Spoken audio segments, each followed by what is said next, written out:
probably one of the things that will be most helpful for people in the awakening process is actually just getting the posture more upright and open, right? Not a stiff, upright posture, but a balanced, open, upright posture. And that will, over time, increase the person's level of conscientiousness. If it's stiff like this, that's not the practice. That won't have the effect. It will develop the support muscles in the body, give them more fortitude. Sometimes it's tough. A lot of times people are not very conscientious because it's going to take a lot of effort to actually do things right. And they're physically not really capable of following through. Their support structure is poor. I don't mean like the muscles in their biceps. I mean like the skeletal muscles.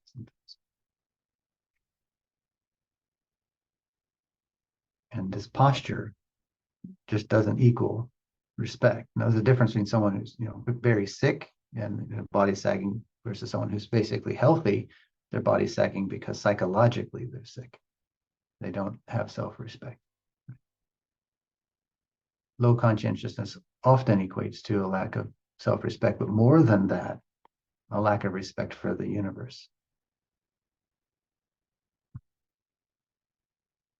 Someone can also have the dark side of that high conscientiousness, which is perfectionism. And that's just a massive judgment, like I got to do everything right, or I'll be judged as a bad person. That's not healthy either.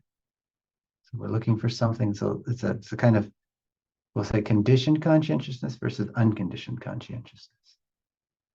You remember the book Insperience? I talk about innate conscience versus cultured conscience. It's that difference. There's a very big difference between the two, which I'm not sure is entirely clear to you yet. I don't know if maybe it is becoming more clear. Do you guys see the difference? More importantly, do you feel the difference? Between innate and culture. Yes. So there's an innate but dormant kind of conscience that comes from the spirit of truth or the master within. And then there's cultured conscience, which is like normal morality that can vary from culture to culture. Yeah, the difference that I feel or perceive is that one comes from without and the other goes this way. That's the major thing that I have you felt the difference in your body and your life experience? Yes. Mm-hmm. Yes. The cultural thing is a pressure. I mean, you can feel it on the body or the heart or whatever is sensitive to it. It's a pressure. And the innate is a release, more of a release. Oh, that's interesting, because it can also be a pressure. Yes. But it's a different kind of pressure. Might have misidentified it. It can certainly be a pressure. For example, do you remember, I made a video, I don't know, it was during the trust experiment, so sometime last year, where I shared a defiance of conscience. Basically, it was a cowardly act. I had realized that the martial arts training was really principle-based and not technique-based, and I really wanted to explore the principles much more than the technique. And my teacher, he had, in his way at that time, he wanted to finish these like 5 techniques or 3. I don't remember exactly how many there were, but they just weren't that important to me. But they were still important to him because he was still kind of in this, a lot of years in the form-based sort of training. And it was basically, I had lied to him rather than just, do the courageous thing and say, hey, look, this is a principle, not really a technique. And these techniques are kind of just for show. They're not really essential techniques. They're sort of just fillers or something like that. I don't find them interesting. And he could have said, if I had brought that up, he might have been able to enlighten me to some things that I didn't see. So it was a cowardly act.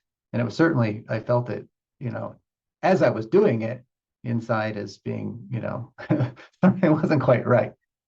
Later on, many years later, that spirit of truth, that the master within spoke about it. And it was a pressure for sure. It was absolutely very uncomfortable. It wasn't you're a bad person. It's just you cannot progress further in the awakening process. You'll be completely cut off from essentially the master within or the spirit of truth. You're blocked entirely until this is addressed and admitted clearly without any defense, and allow the feelings to come up as they come out. So that's why that video was done. It was one of the more uncomfortable feelings I've ever felt in my life. But from the outside, it might appear as that's kind of a trivial thing. These things are not trivial when you defy the conscience of the innate conscience. That's not trivial, right? And most of us are defying it, and not even really. Our compasses are so spinning. Our consciences are we're so separated from the depth of awareness that we might not even notice it until some years later we awaken to a significant degree. Like say 90% of this process of awakening, you're not going to necessarily get that effect. It's not till that, like we'll just say for our model right now, so it's not an accurate model, but it helps us move forward. Many of the more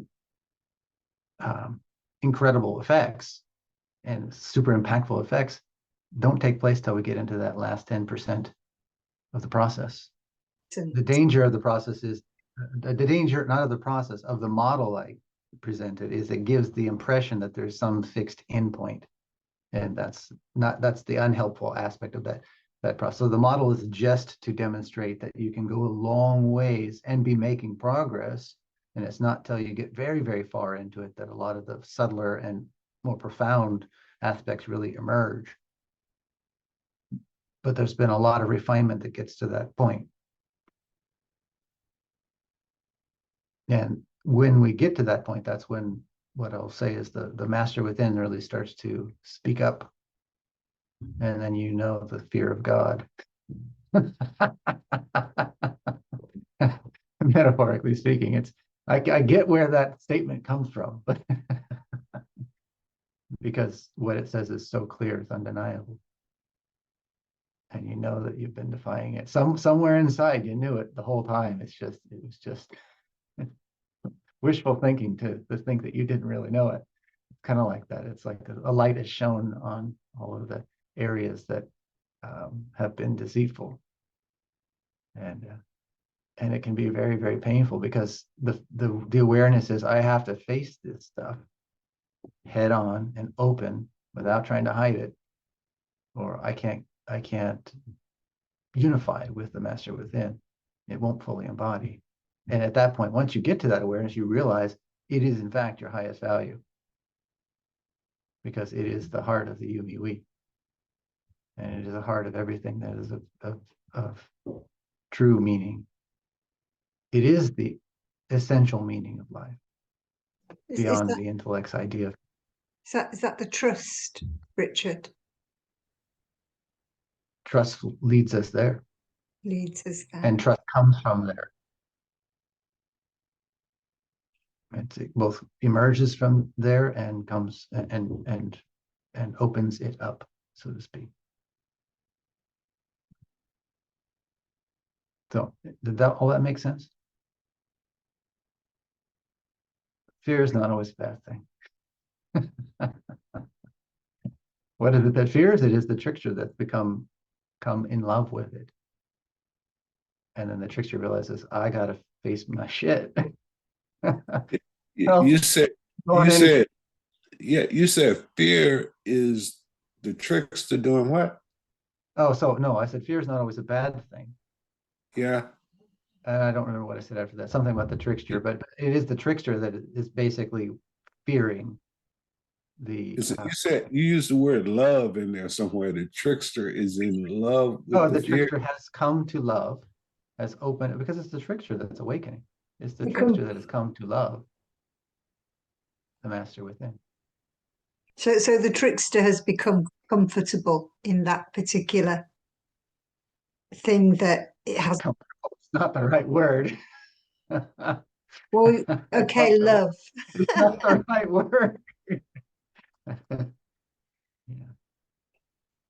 Yeah. So It's not exactly that it's become comfortable, because imagine, when you really fall in love with somebody, it's not just comfort, is it? Like you're on the edge of life, right? It's you're fully alive, but that also means there's a fear, right? It's not wrong. It's like you're riding the lightning of life. You're right on that the musician that's like right on the edge of it. They're just pressing the absolute cutting edge of whatever it is they're playing. That's a hell. It's like they're like walking on a trapeze, 1,000 feet up. And if they just get out of that balance and vibrancy, just a hair, the whole thing falls apart, and everybody knows it. So everybody's paying attention, including them. There's fear in there. It's not comfort. It's not comfort. Yeah, it's hyper awareness or hyper sensitivity. In a, I would say rather than hyper, it's vibrant. Yeah, yeah. But I get That's like scientifically, I think hyper would fit with that. So, but a lot of people would misunderstand the terminology if they heard the word yeah. hyper. They would probably correlate it with speed instead of intensity or vibrancy. Yes, it's an intensity.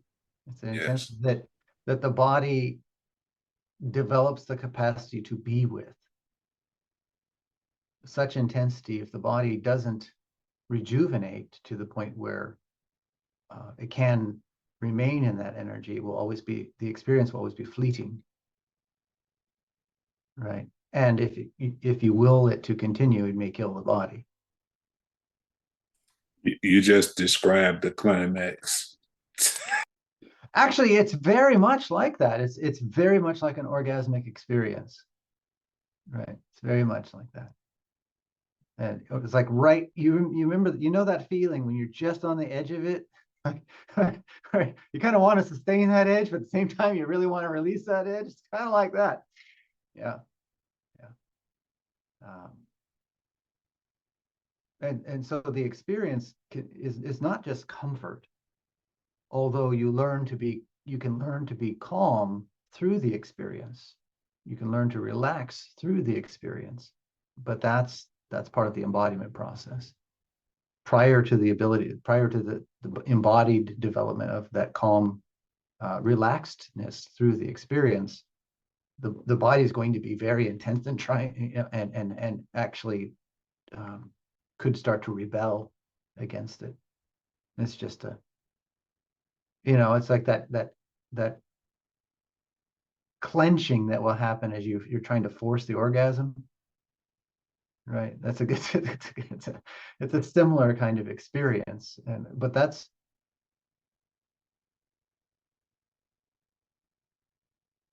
when the embodiment happens. It's more like everything just is totally relaxed and open into that vibrancy, and that's a hell of a feat.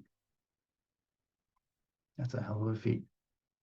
The moral judgment has to be released, the psychic debt having been faced and dealt with to a significant degree. I mean, that means that you've so loved the essence of being, your body, your mind, the totality of being, the universe, that you've given up everything that holds you back from it,